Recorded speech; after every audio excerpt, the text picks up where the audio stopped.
Alzheimer's has been called type 3 diabetes. And it Right. was very interesting, like reading the book, that Mhm. it really gets insulin resistance kind Mhm. of in the same way as your muscles do, which I didn't Right. really appreciate before. So that, Mhm. that piece is interesting. But how closely do you think the two are kind of correlated or linked? I mean, if you have high blood sugar, what is the kind of percentage of chance that the risk is going to increase your Alzheimer's? Yeah, it greatly increases your risk. The average risk is about 5% that you'll develop Alzheimer's disease. That gets worse when you get to age 85 and beyond. It's more like 30 to 40% at age 85, and in your 90s, it's much higher than that. But it's 5% risk on average overall. Um, People with diabetes, it's about a 33% risk. Right. It's quite a bit higher, many times higher if you have diabetes, that you're likely to get dementia. It might not necessarily be Alzheimer's. There's several other types of dementias, but um, Alzheimer's is the most common type. So, many people with diabetes will go on to develop Alzheimer's or some other type of dementia. We're talking a third of people with diabetes. So if you can get your diabetes under control, get the hemoglobin A1C, fasting blood sugar back to normal, you may be able to at least delay and maybe completely prevent getting, developing Alzheimer's or dementia. And this isn't just, there are Alzheimer's experts now since about the last 6 or 7 years. They've been giving presentations at the Alzheimer's conference, and they have identified risk factors that account for at least 30 to 40% of cases of dementia. They say if you change your lifestyle, that you may be 30 to 40% of people may be able to, avoid getting Alzheimer's disease. And a diet is number one. Diet's at the very top of the list of lifestyle changes that people can make to help them avoid. And, the Mediterranean diet's been studied extensively. That's why we switched to it. Back in 2006, I came across an article that showed that people with Alzheimer's who ate the most Mediterranean-like diet lived on average 4 years longer than people who ate the least Mediterranean-like diet. And that was the first time I had ever read anything to suggest that diet had anything to do with Alzheimer's disease. And I was really impressed by that. And I thought, oh my gosh, we've got to do something about this.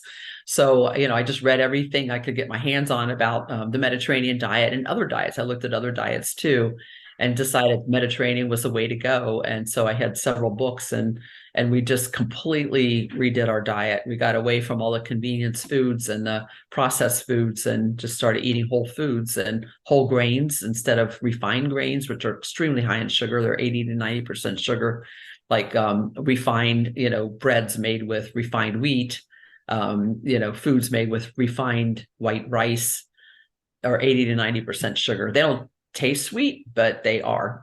They are. Your body uses it that way. And eating more vegetables. We started eating a lot more fish, started cooking at home instead of eating out frequently.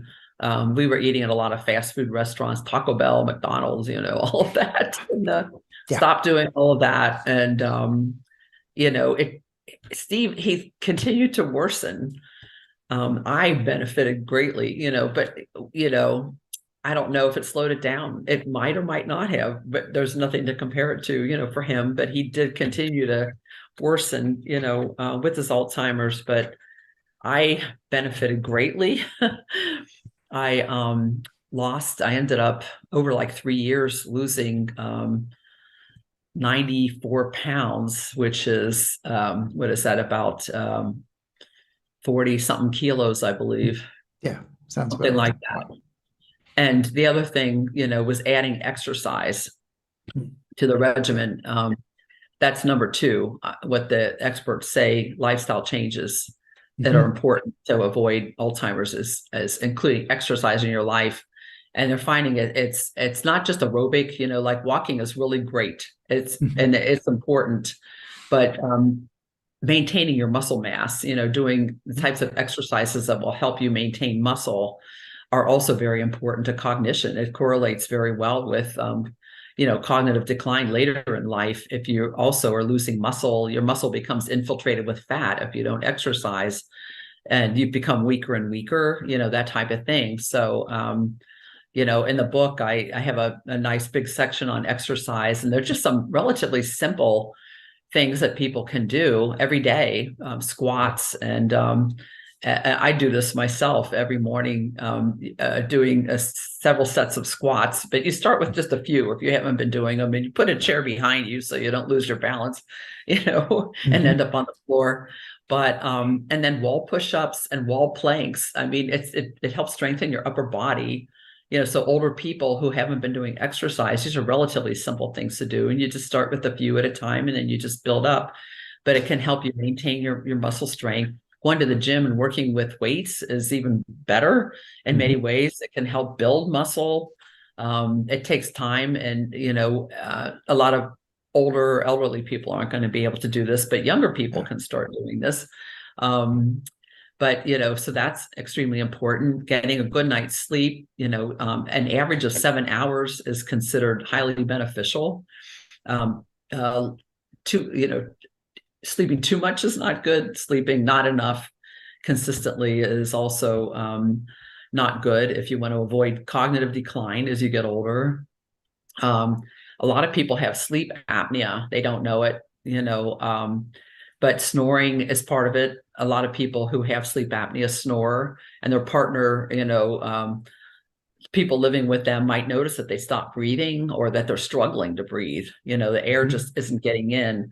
And when that happens, the oxygen level, your blood oxygen level goes down very significantly. And when it happens over and over and over during the night while you're sleeping, it's not good for your brain. So if there's any suspicion, some people don't snore, but they just stop breathing, for periods of time.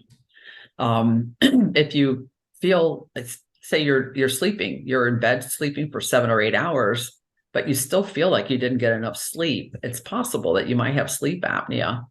So getting evaluated for that. And the most common treatment is using CPAP at night while you're sleeping. It puts a little pressure against your lungs. It helps keep your airway open, and ensures that you're going to get more oxygen while you're sleeping. So a lot of people, sleep with sleep apnea, use CPAP. And so that can help avoid, that's one of the known causes of dementia is sleep apnea, known treatable causes. And, there's just many other things, that people can do. Social interaction is associated, if you become isolated, not interconnecting with other people, that can increase cognitive decline. Some people, they have problem with vision and hearing, and they seem to have dementia, but they don't. They're just difficult to communicate with because they aren't hearing well. So correcting vision, correcting hearing can help, avoid cognitive decline and avoid isolation, because, people that have trouble with communicating also tend to become socially isolated. And challenging your brain, learning new things.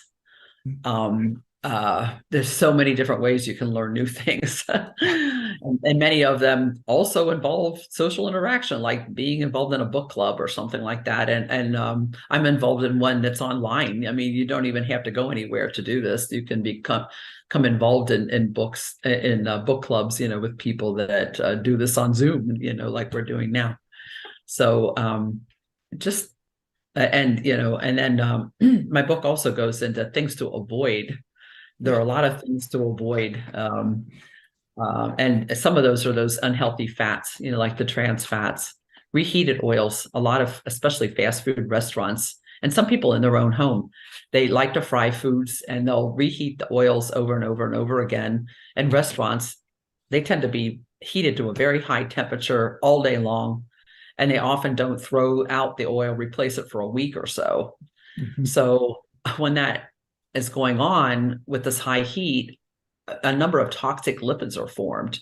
It changes the lipids, the fats that are in the oil, and they can be very damaging as well. avoiding high fructose corn syrup.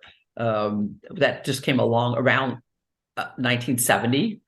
It's in a whole lot of processed foods, and it's very inflammatory. Sugar is inflammatory, but fructose is 10 times more inflammatory, to the brain. And so trying to eliminate foods that have high fructose corn syrup in it is important, so there are a number of things that people can do, things to avoid that may be beneficial. Yes, I saw like sports that involve getting your head hit as well was one of Yes. that. Yeah, head injuries. I mean, Kind of makes if sense. somebody's a good athlete, they'll probably excel at many different kinds of sports. And so it's a good idea to choose one where you're not going to get your head beaten up and have concussions repeatedly. It causes a head injury causes the same changes, plaques and tangles in the brain that happen in Alzheimer's disease when you have a concussion. So, or another type of brain injury. So avoiding it is a good idea.